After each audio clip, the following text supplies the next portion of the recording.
Okay, so today I'm going to show you how to do a faux wood grain. It's a method that I just came up with when I was doing a dresser that I thought would be really awesome if I just sanded it down and repainted it, and it turned out that the whole thing had resin appliques on it instead of wood appliques. And so I ended up changing the whole thing and making it look like wood instead. So when I sanded this thing down, I found out that the whole thing was gold underneath. And I decided I wanted to make faux fronts from the drawer backs that I already had because I didn't want to buy any more wood. And when I stripped it down, I found out the whole thing was painted a gold color all the way around, even the inside of the drawers. So I took the drawers apart, and you could still see the wood grain, and I put some stain over the top of it. And when I put stain over the top of it, it looked really nice, but one of them didn't take the stain very well, so I sanded it all the way down and took some of the gold off. And when I took the gold off, I stained it again, and it didn't look good. So I found out that gold is going to be the foundation for your fake wood. So you're going to start with, if you notice this is just MDF or something, I don't know. These are my basement stairs that my son says I'm putting pig on a sow's ear. But you want to do the whole thing with just cheap brushes. I'm not a brush snob, just any brush. I found them at the dollar store. If you use brushes and not foam brushes, then you'll actually get a little bit of grain before you use your wood grainer. And sometimes I don't use the wood grainer at all. So for this first one, can you see? I just use acrylic. This is Faux Pure Gold, but I found that any color gold works. I just kind of like this one the best. And if you notice, I'm not even using a palette. I just kind of put it on. It doesn't matter what this looks like. The only thing that matters on this part is that it's opaque, that you can't see through it. So if you see some of this, can you look right there, okay? Where it's not quite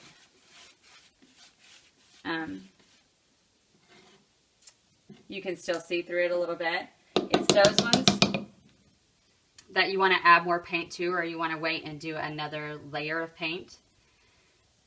With the dresser that I had painted, there were some white underneath the gold, and when I left the white, it didn't turn out as good. So I found out that that first layer has got to be completely opaque.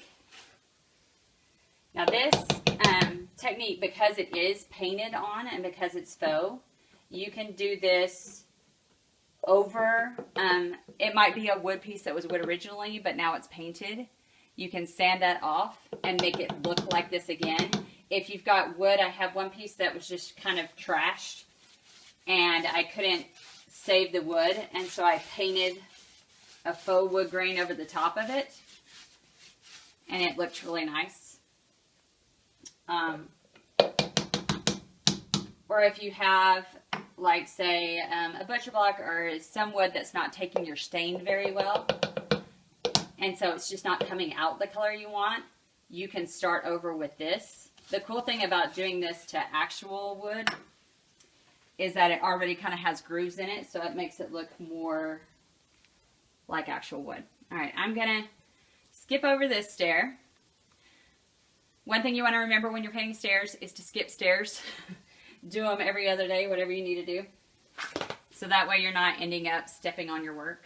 But I set this up kind of to be like a cooking show where they do one part and then they do the rest of it. So I already have a step that's painted gold. And the next thing we're going to do is we're going to use a wood grainer. If you go to Lowe's or Home Depot, it's obviously not this dirty, but it looks like this, and it's got a removable handle. So you can turn it that way, or that way, and it has stuff on either edges. I just like it this first way, so that your grooves are like this. So you're going to take a glaze. You can mix your own glaze.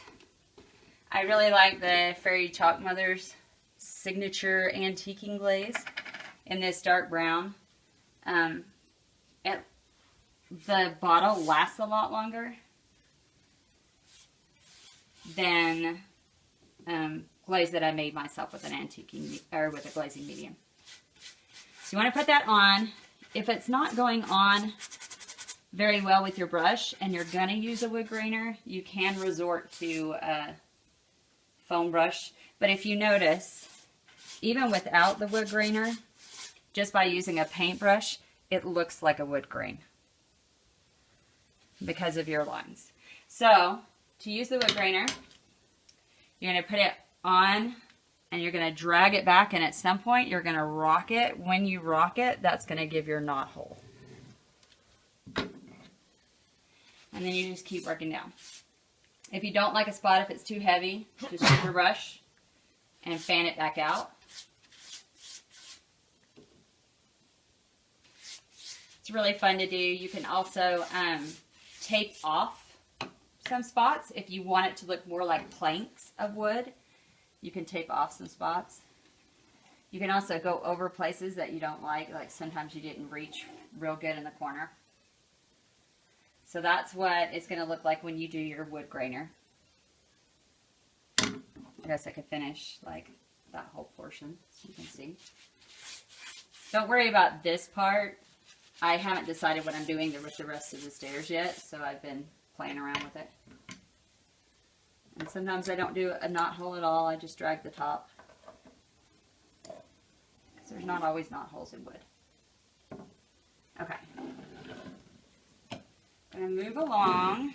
I'm going to have my son go up the stairs so he doesn't get paint all over him.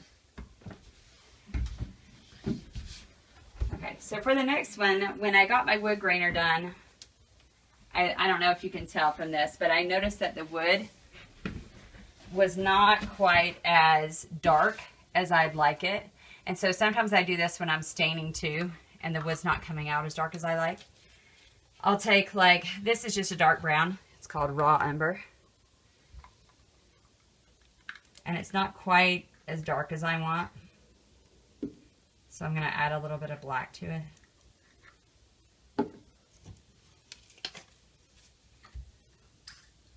Then I'm going to do kind of a wash, not a full-on wash. It's going to be a little bit thicker because I found that this material doesn't take paint very well, and so I want it a little bit thicker. Sometimes if you're going to do the wash and you want to let actual wood grain show through, you'll leave it kind of a milky consistency. Oops, just spilling it over the stairs, but it doesn't matter. So I want it maybe a little bit more brown than that. That one got a little too black.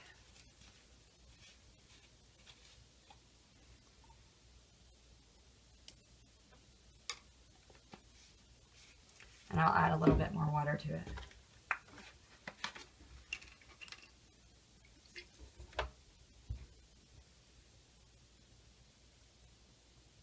So now it's watery on the top, but on the bottom it's kind of like a glue consistency. So I'm going to pull from the bottom. If I was doing an actual wash, I'd go from the top and get more of that. Oh, so it's a slow battery. Okay, we're going to have to pause and plug in my phone. Okay, so the mixture that I had was a little bit too black and it was making it look gray, so I went back and added more brown. And I don't know if you can tell, but the difference between where I haven't put it on and where I have put it on is a big difference in color. It does take away some of the brassiness of it, and if you can tell, it looks a little bit dull, but that's okay because when we add the stain and the varnish, it's going to add back that shine. This step is actually, I usually do this before I do the wood grain, depending on the color of the wood. I just thought that this paint would take better and it just didn't. So if you can tell, you're like, oh, you're covering up the wood. That's okay, because the reason why I water it down is so I can wipe it off. So after you've done your gold, if it's too bright, or if you're staining another piece and it's not taking the stain well enough and so it's too bright, you can just add a darker brown wash over it. I'll move up a step. Okay, so the next step is going to look like this. It's dark, it's got your wood grain. It looks a little bit more like wood right now. You're going to stain it. So open the stain that you like. I like dark walnut. Sometimes I like red mahogany. Gives it a very rich feel, but dark mahogany's been in for a little while. And if you're smart, which I'm not always smart, you'll wear gloves because stain is a lot harder to get off than paint. Not impossible, just harder. So with stain, you always want to stir. Don't shake it up like you shake up your paint, just stir it. Try to get what's on the bottom to come up to the top. If you're not always stirring it, by the time you get to the bottom of the can and that's all you have left, it's going to be really more like a gel stain. Really harsh. And it's okay if I flick some stain flicks over there. I'm going to get to that. Get those up. Okay, so with the stain, when they say go with the grain, they just mean if you're dragging this way, drag it that way. Sometimes, the reason why you want to do that is sometimes it leaves marks of where you put it in. Okay, we had to switch phones, so if it looks a little bit different, that's why. So, when I told you that we want to put the wash on before we put the glaze on, that's because with the wash, you just wipe it right off so it dries really quickly. So you want to make sure your gold is all the way dry, and then you can do your wash and wipe it right off. And then you can put your glaze on. And with your glaze, you want to let it sit for 8 hours just to make sure you're not pulling any of it off when you put any other things on it. So I usually just do all of that in one day and then leave the glaze and then come back the next day. The next day is when I start the stain. Sometimes with stain, the longer you leave it on, the darker it'll get. So sometimes don't wipe it off all the way, or I leave it on a little bit before I wipe it off. Remember, when you wipe, you want to wipe in the direction as well. I'm not going to do the whole stair. I'm going to come back and get it. Just be sure if you do that, if you leave off when you're staining, you come back and you kind of feather out where you stopped. All right, let's move up one more step. All right, move all the way to the top. The last thing we're going to do is, so the stain brings out a little bit of shine, but what's really going to make it look all the way done is to put polyurethane on it.